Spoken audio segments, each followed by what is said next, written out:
for another FPL video, guys. Finally, we have broken into the top 1000 players in the world. OR992, finally! We have been looking around number 2000 and finally we have broken it down into OR992. Very, very happy.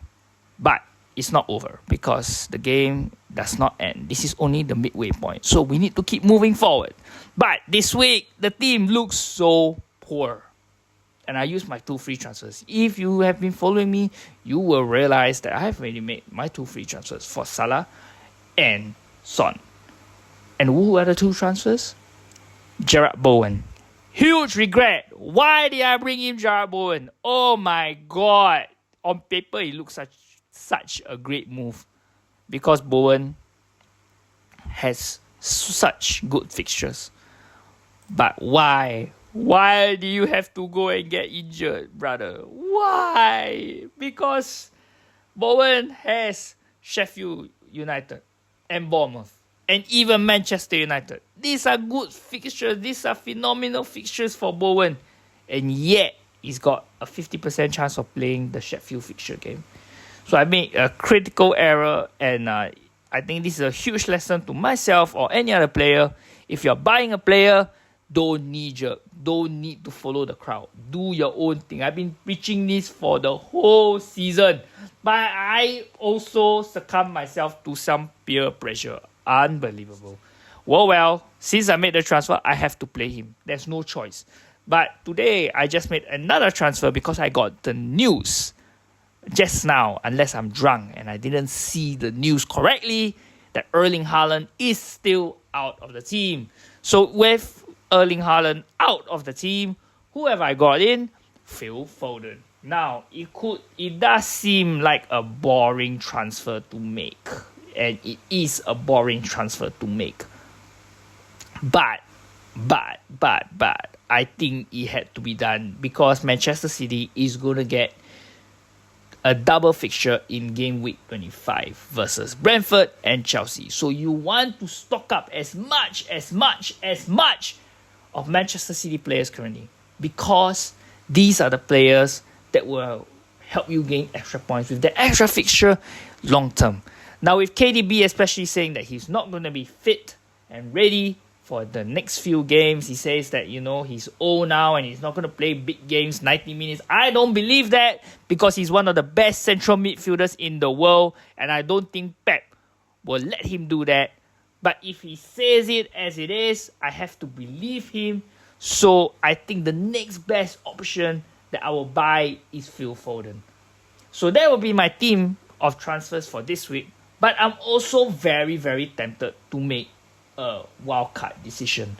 Now, if I look at the time now, there's still 1 hour to the transfer deadline. So it's obviously a very critical time for me. I need to make my decision quick if I want to wildcard or if I not want to wildcard. Because right now in my position, if I wildcard, I might gain the ranks, but long term, I might lose it. So it is a question if I'm willing to accept to play with 10 players this week. Why do I say 10 players? Because look at my bench. Why, Taylor? The 1 game week that I need you. The 1 game week that I need you. You get a shoulder injury like Jarrod Bowen. Unbelievable. And I thought, okay, when I saw that Charlie Taylor had a shoulder injury, I was like, okay, then I might play trips. After that, what happened? Trent also got injured. Trent, who has been I can't even remember the last time that Trent even had an injury, and now he's got an injury.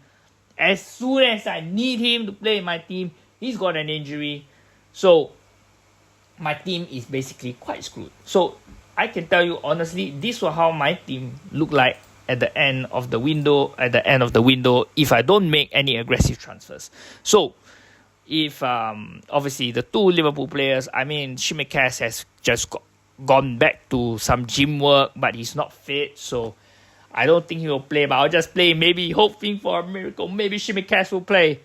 I just don't know about it. But this will probably be my team. And if I look at this, it does look good. But Charlie Taylor is not root fit for the game. Company say he's going to keep it close to the chest. He's not going to tell anybody that he's starting or not. And why should he? Because it's a big 6-point game versus Luton. And he's at home, so they have to win. It's a must-win game. The pressure is on him. If he loses this game, he's got a very high chance of getting sacked. I have to be honest and tell you this. But it is what it is.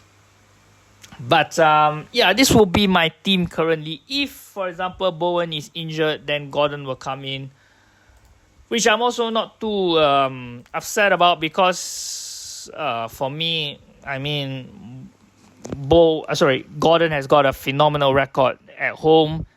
Manchester City away from home, are they the best team? I don't really think so. So I think that's a good player to have. I wouldn't say it's a good player to have, but I think that's a good utility player to have currently for that game week, and it's something that I'm willing to accept. But the big question is, do I want to play with 10 players? Do I want to play with 10 players? Do I feel confident playing with 10 players? Are other people playing with 10 players? Do other people have more and more players than me? So how am I going to look into this situation? It's very simple, guys. So as you can see, I've already made my transfers, so I have already used up my free transfers. I have to take a hit if I want to get in another defender, which I don't really want to do it, because it is so difficult to predict defenders this season and get clean sheets. So for example, I'm looking at defenders right now. Who do I want to get and who do I think will get a clean sheet? I would say Arsenal defenders. If I'm honest, I would say Arsenal defenders. Not because I'm an Arsenal fan right here, but I would say Arsenal defenders because Crystal Palace at home is a very good fixture for any Arsenal defender. I have to be very honest with that. But I'm also realistic to know that Arsenal's home form has been very, very poor. Not say poor, but Arsenal have just been purely, utterly shit ever since Christmas. I think they just had some really bad Christmas meal. And we've been losing ever since then, and the defense have been leaking goals. But I still think that we got one of the best defense in the league in terms of the two defenders that we have, the two centre backs. Of course, the wing backs, the right back and the left back is not the best, but I still think that the two centre backs that we have is the best.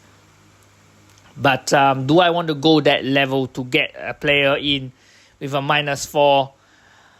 I'm just not too sure about it, because if they concede one goal and if they score 2 points, I'm losing 2 points already. So I don't want to put myself in that kind of situation. I'm looking at other players as well, other of the defenders. I'm looking mainly at Kyle Walker as one of the defenders that I'm looking at, because he's going to get 2 fixtures in game week 25, Chelsea and Brentford.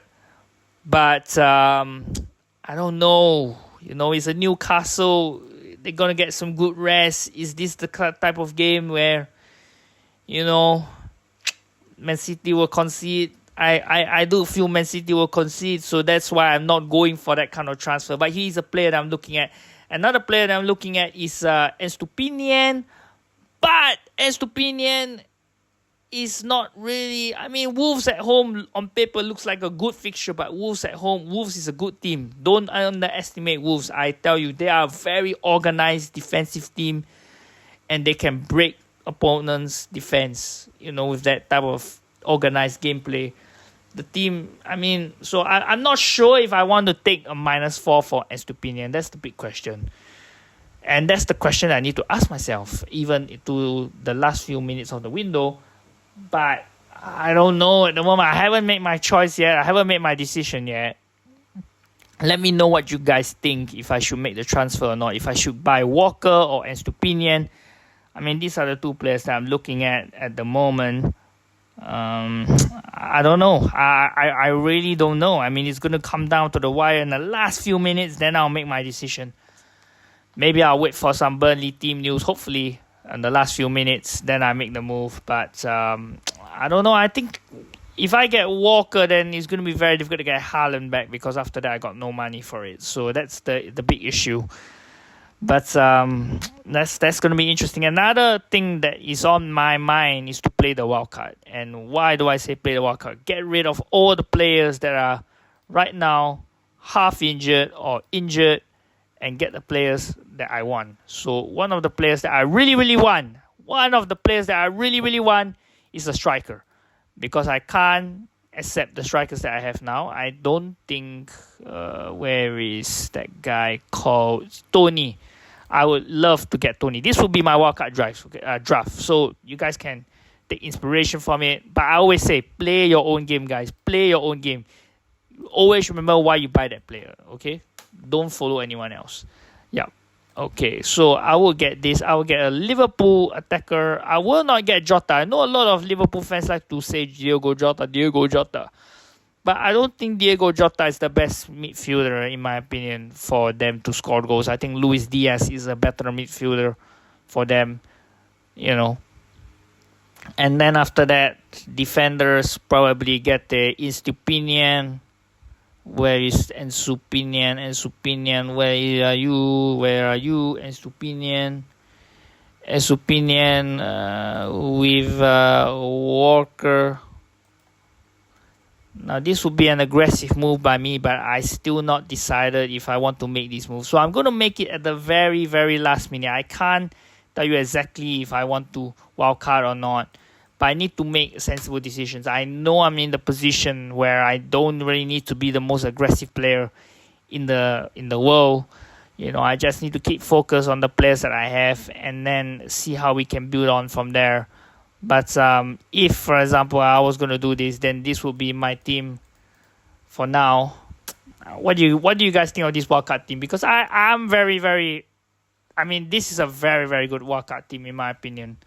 And I think this wildcard team could score a lot of points. I think I would start Saka, Foden, Palmer, and Diaz. And then for the back three, I'll start Estupinian, Saliba, and Pedro Porro.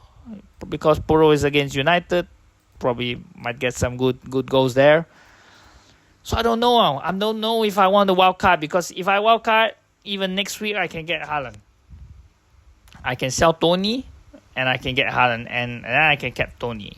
So that's on the cards, guys. That is on the cards. I have not made my decision yet if I should make the wild card. Let me know what you guys think if I should do the wild card. Let me know what you guys think, guys. Please let me know. Okay? Yeah, and then, but I think the big question this week also is about captaincy. And I think captaincy this week will be a huge swing. Now, a lot of people that I know, every one of them are going for Palmer. And if you look at the FA Cup game that Palmer had versus Middlesbrough, he was so attacking. He didn't score a single goal, but he was so attacking. I think he hit the bar once and 3 balls straight to the keeper with that fantastic positioning. So he is lethal. He is phenomenally lethal. And playing at home versus Fulham is actually a derby. A lot of people don't know this, but Chelsea versus Fulham is a derby. But I don't know. I just feel the Arsenal boys gotta stick together. I'm feeling Saka for now. I'm not really feeling Palmer. I hope I don't regret this. I really hope I don't regret this. But I just feel that there is something coming out of Arsenal that, I mean, Arsenal have to respond. You love to have players that are, you know, you love to see teams and players that are wounded. And Arsenal are those wounded beasts right now, as I call them. And they all want to come out and prove themselves and show that, you know, they are still one of the best teams in the world. And a lot of people say that Arsenal in a crisis. I mean, I don't think Arsenal is in a crisis. I think they lost 2 games. And then, of course, the FA Cup. And that's very, very unfortunate. But losing against the league leaders currently, I don't think that's we have any shame losing to the best team currently in the league. You know? So why should we have shame losing to the best team in the league? You know, is normal. But you know, that's life. Now we need to focus on the next game, and Crystal Palace at home. I think Arsenal will expect a performance. They will expect a performance from Arsenal, and I think if I look at all the players that are in Arsenal at the moment, I think Saka is the best pick out of all of them. I don't think Martinelli. I mean, Martinelli is phenomenal. Of course, he's an explosive left winger that just shoot. He's got a direct play where Saka is more, beat the man 1-1. But I think Saka for now, for me, he's personally my pick for the captaincy choice. I hope I don't regret this. I hope, guys. I hope, Arsenal fans, we got to stick together. We got to stick together, and we got to cap our star boy, Bukayo Saka. And I hope I don't regret this. I know most people will be going for Palmer, and it makes sense. I mean, he's on tremendous form. He's on tremendous form. But yeah, I gotta go with Bukayo Saka, my boy, my star boy. So guys, let me know down in the comments with the last few hours of the game week, last few minutes of the game week that is gonna come out. Let me know. Should I wildcard? Should I get Walker? Should I get Estupinian? Let me know, guys. I'll see you guys next week. Sorry for the late video because I went for karaoke, and if my voice sounded weird, I'm so sorry. But bye, guys.